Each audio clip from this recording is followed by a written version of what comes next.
Un cordial saludo a todas las personas que a estas horas siguen nuestra transmisión en directo. Mi nombre es Luis Carlos España Gómez. Yo soy abogado director de la Fundación Jurídica Popular. Es una ONG especializada en derechos humanos creada en el año 2002. En esta oportunidad me permito dirigirme a todos ustedes con el fin de explicarles las incidencias de la intervención oficial, la intervención tardía, a las denominadas captadoras o pirámides, e igualmente a DMG, y a lo sucedido en las demandas contra el Estado que actualmente cursan en el Juzgado Segundo Administrativo de Popayán. Recordemos que a fines del año 2008, concretamente el 11 y 12 de noviembre de ese año, el Gobierno Nacional dispuso la intervención ADR-FE, dinero rápido, fácil y efectivo, captadora, regentada o administrada mejor por Carlos Alfredo Suárez. En un efecto dominó, muchas pirámides como captadoras como Mar del Plata, Euroacciones, Alina, Trébol, AP Ahorro Personalizado y otras también se cayeron, digamos así, colapsaron, debido a que ya habían entrado, por un lado, en cesación de pagos y sobre todo pues por la acción que en su momento tomaron las autoridades de control.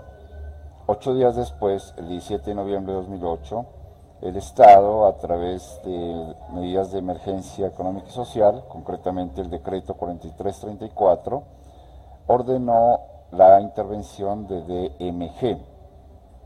Todos conocen lo que sucedió entonces.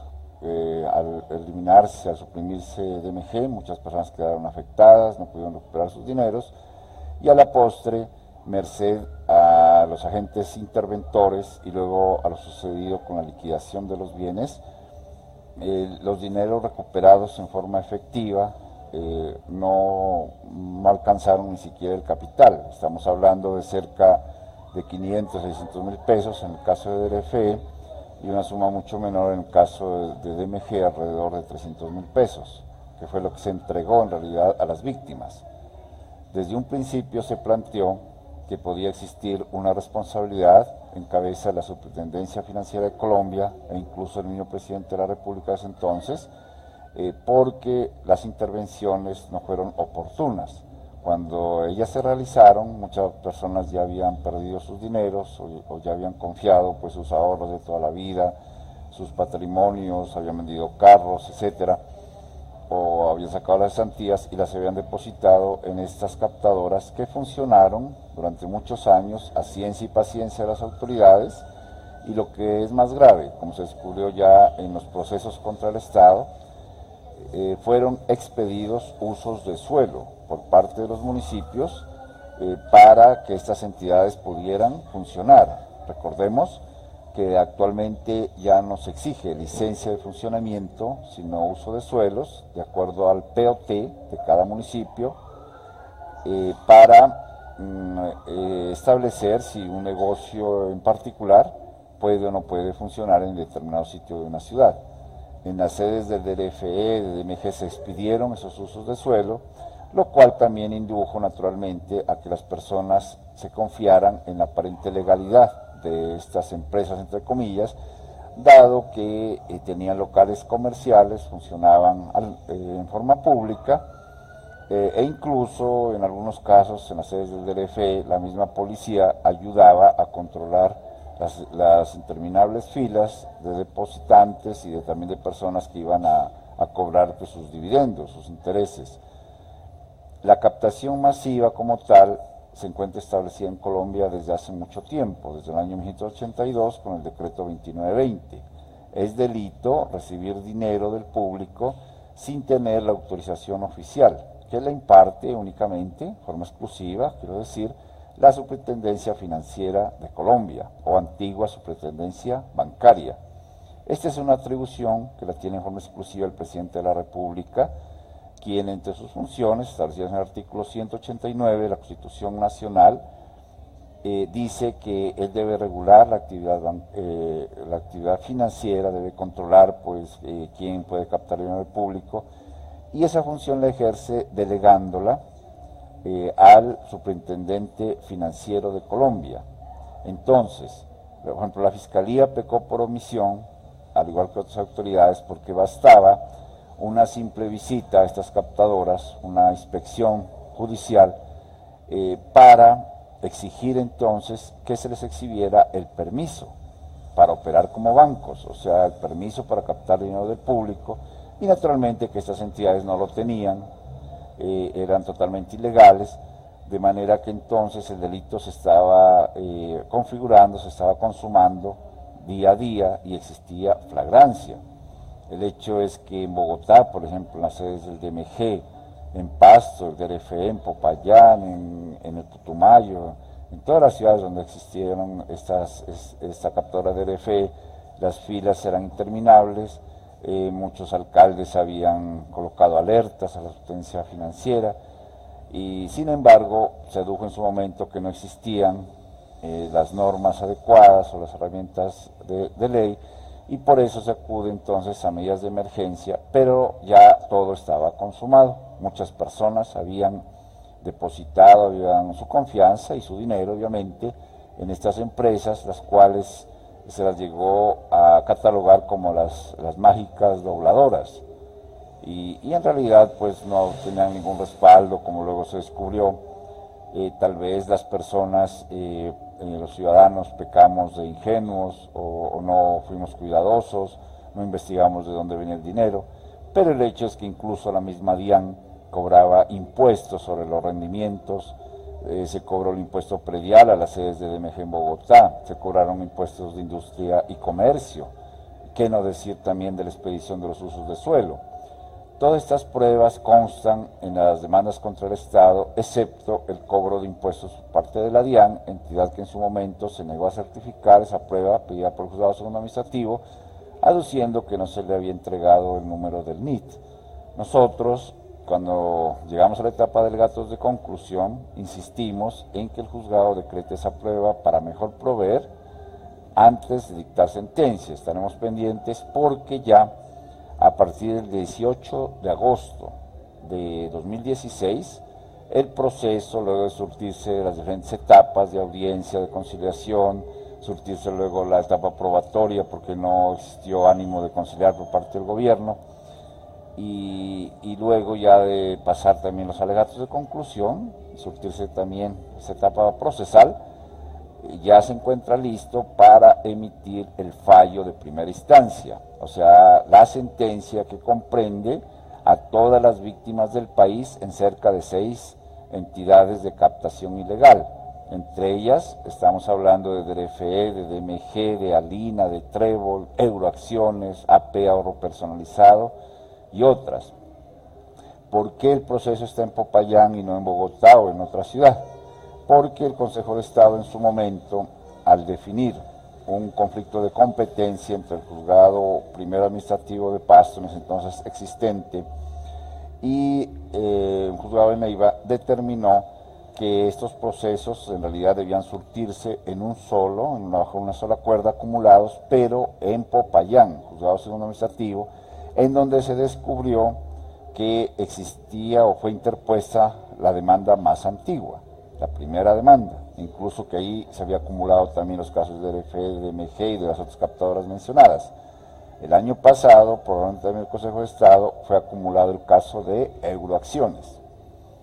Esto lo tomó el Consejo de Estado con un buen criterio, forma prudente, para evitar fallos contradictorios, para evitar que algunos jueces de X ciudades dijeran sí a las víctimas, otros que dijeran que no tenían derecho, y eso generaba obviamente incertidumbre entre el grupo de afectados. Por eso, la sentencia que emite en su momento la señora juez segundo administrativo de Popayán tendrá el alcance de ser, digámoslo así, nacional, en el sentido de que va a comprender a todas las víctimas de esta intervención tardía de las pirámides. Cómo salga el fallo, pues naturalmente no lo podemos conocer. En su momento lo daremos nosotros a la publicidad, lo daremos a conocer, lo notificaremos por intermedio de las redes sociales. Pueden ustedes consultar el grupo de Facebook, cómo van las demandas de DRFE, DMG, pueden consultar la página de la rama judicial, www.ramajudicial.gov.co, Repetimos, la radicación del proceso es 2009-374, son cerca de 85 acciones de grupo provenientes de diferentes ciudades del país, incluido Bogotá. Están accionados también, están vinculados por orden del juzgado muchas entidades territoriales, o sea, municipios y departamentos, además de las entidades demandadas inicialmente, como es la Superintendencia Financiera, la Superintendencia de Sociedades, la DIAN, el Ministerio de Defensa, Policía Nacional, etcétera. La misma Fiscalía General de la Nación también estuvieron accionados desde un principio. Está ahí como demandado el Congreso de la República, el Distrito Especial Santa Fe de Bogotá y muchos municipios del país. El proceso tiene demasiadas pruebas. Imagínense ustedes, solamente el auto admisorio tuvo más de 1100 folios de extensión, qué no decir entonces ya de la práctica de las pruebas. Muchos abogados de las víctimas presentamos nuestros alegatos de conclusión, al igual que los abogados de las entidades demandadas, y esta es la hora entonces que ya el proceso está listo para emitirse el fallo, para emitir el fallo de primera instancia. Luego vendrán las apelaciones ante el Tribunal Administrativo del Cauca, y de configurarse una causal de procedibilidad, es factible o es posible, mejor, que mediante vía de tutela o por vía de tutela el proceso llegue hasta el Consejo de Estado. Estas son pues cuestiones eventuales. Lo más seguro es que la sentencia, según como sea su sentido, bien sea a favor o en contra del Estado o a favor o en contra de las víctimas, sea objeto pues de los recursos de ley, o sea, la apelación ante el Tribunal Administrativo del Cauca. ¿Qué ha sucedido después del 18 de febrero, de agosto del año pasado, cuando ya pasa el proceso a la mesa de la señora juez para la sentencia? Han seguido llegando algunos despachos comisorios de pruebas que estaban pendientes, sobre todo de índole testimonial. También se han aportado al proceso diferentes oficios de los juzgados, seguramente demandas que todavía no han sido acumuladas, sobre todo de reparaciones directas individuales.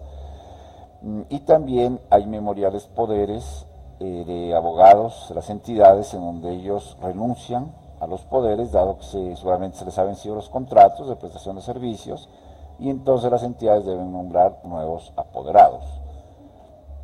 Pensamos nosotros entonces que el fallo pues se va a producir, no sabemos en qué día, pero puede ser ya inminente, dado el tiempo que ha transcurrido desde que está el despacho de la señora juez. Entendemos que el caso es demasiado, por un lado, importante, dado el número de afectados, dada la cuantía también, obviamente, de las pretensiones, porque la gente invirtió recursos cuantiosos, y asimismo son los perjuicios que se reclaman. Y también entendemos que se trata de un proceso demasiado complejo.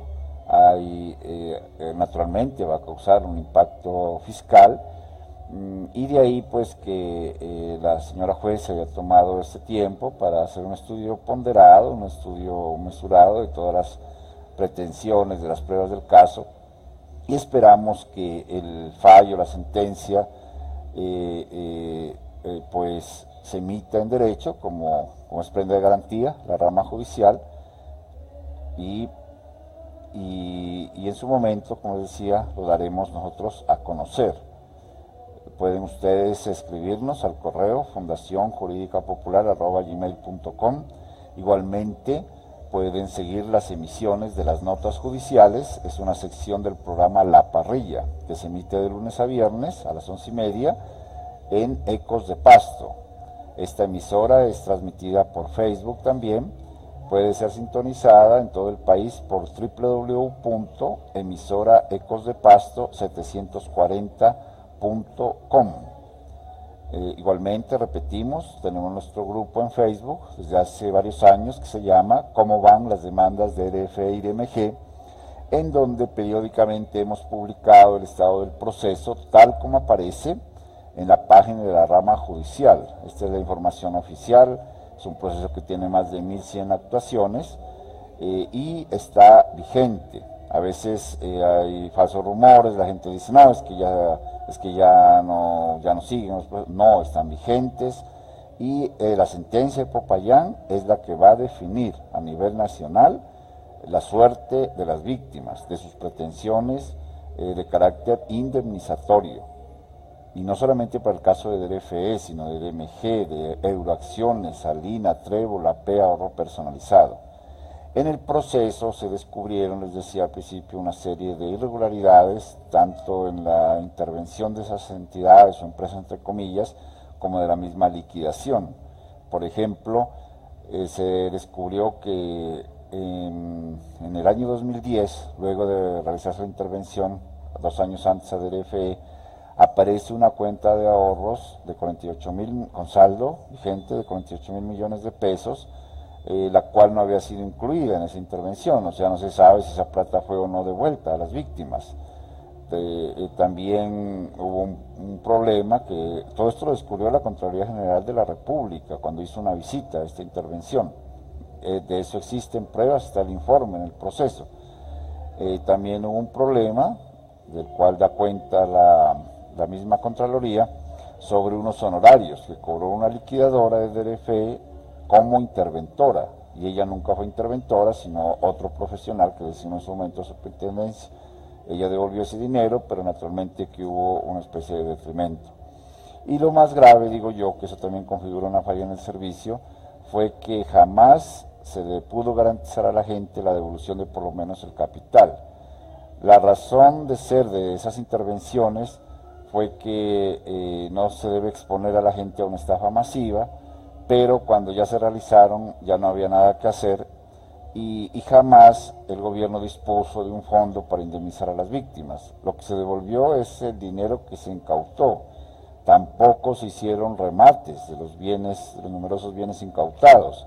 Se acudió a un curioso expediente en donde bienes inmuebles se los adjudicó entre miles de personas y luego ellos tenían que firmar un poder a uno de los adjudicatarios que supuestamente les iba a comprar y pues obviamente les entregaba muy poco dinero porque de lo contrario se exponían a ser miles de propietarios de un inmueble, no podían ejercer la administración, no podían tampoco pagar impuesto predial ni mucho menos. Entonces lo que la ley de quiebra dice es que deben rematarse los bienes y eso acrecienta la masa a devolver a los afectados. Sin embargo no se optó por esas medidas de que porque la ley de quiebras hablaba de 2 meses y que en ese tiempo era imposible. Debió entonces reglamentarse este procedimiento adaptado a las pirámides, acudirse nuevamente a medidas de emergencia económica y social, pero en realidad eso también fue una falla sobreviniente, porque de todas formas se emitieron unos actos administrativos, unas resoluciones en donde los agentes interventores, tanto de DFE como de DMG y de otras captadoras, reconocieron las sumas que las personas invirtieron y lo que a ellos se les devolvió, o sea, del dinero decomisado, lo que se les quedaba debiendo. Entonces el Estado, sea como sea, ha reconocido oficialmente la condición de víctimas y de que se les quedó debiendo un dinero.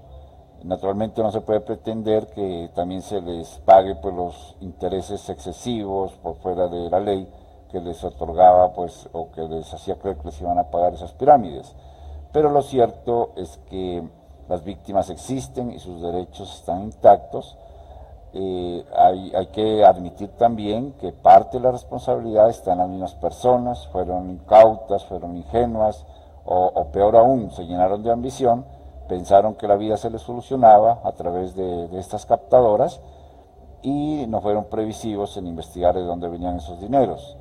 Pero sin embargo nosotros pensamos que la responsabilidad del Estado es mayor porque cobraron impuestos, porque expidieron usos de suelo y porque incumplieron su deber constitucional de velar por la vida, honra y bienes de los ciudadanos.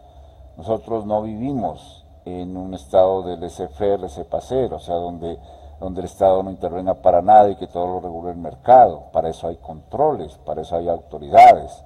Es más, en un Estado social de derecho, claro que el Estado debe intervenir para evitar que los ciudadanos hagan malos negocios y sobre todo para que sean objeto de estas estafas masivas, de este delito de captación. Claro que hubo fallas en la prestación del servicio, hubo ausencia de las autoridades y pues sin que quiera decir esto, que indefectiblemente ese debe ser el criterio que tenga en cuenta la rama al momento de decidir. Sabemos que hay autonomía, obviamente, en los jueces. Si pensamos nosotros que en realidad la responsabilidad del Estado debe ser ponderada con la presunta culpa exclusiva de la víctima y que en realidad sí existe responsabilidad en cabeza del Estado a través de esas entidades, sobre todo de las entidades territoriales que han sido vinculadas al proceso, y que como tal debería ordenarse una indemnización, así sea en la cuestión de los perjuicios morales o así sea en lo que se refiere a los capitales.